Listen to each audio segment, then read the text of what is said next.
ಬಿಸ್ಕಟಪ್ಪ ಅಂತ.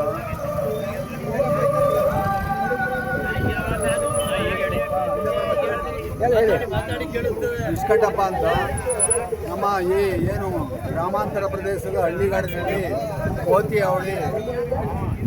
ಅವಳಿ ಜಾಸ್ತಿ ಆಗಿದ್ದು ಮನೆಗೆಲ್ಲ ಬಂದು ಮತ್ತು ತೆಂಗಿನ ತೋಟ ಮತ್ತು ಯಾವುದೇ ಹಣ್ಣು ಗಿಡಗಳು ಎಲ್ಲನೂ ಭಾರಿ ಲೇವಡಿ ಮಾಡ್ತಾವೆ.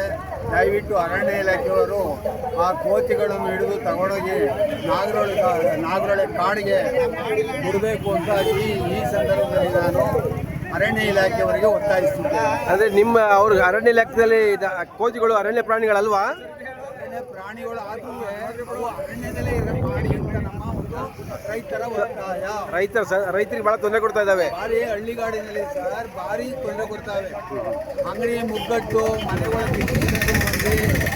ಬಂದು ಆಮೇಲೆ ಹಣ್ಣಿನ ಗಿಡಗಳು, ಬಾಳೆ ಗಿಡ, ತೆಂಗಿನ ಗಿಡ ಎಲ್ಲ ಯಾವುದೇ ಒಂದು ಹಣ್ಣಿನ ಗಿಡಗಳನ್ನು ಸುಧಾ ಮಾಡ್ತಾ ಇಲ್ಲ. ಭಾರಿ ಅದರಿಂದ ಅನಾಹುತ ಆಯ್ತಾ ಇದೆ. ದಯವಿಟ್ಟು ಅದ್ರ ಬಗ್ಗೆ ಗಮನ ಹರಿಸಿ ಅವನು ಕಾಡಿನಲ್ಲಿಗೆ ತಗೊಂಡೋಗಿ ನಾಗರೋಳಿ ಕಾಡಿಗೆ ಅವ್ರು ಹಿಡಿದು ಬಿಡಬೇಕು ಅಂತ ಈ ಸಂದರ್ಭದಲ್ಲಿ ನಾನು ಅರಣ್ಯ ಇಲಾಖೆ ಮತ್ತು ಸರ್ಕಾರವನ್ನು ಒತ್ತಾಯಿಸುತ್ತೇನೆ. ಗುಡ್.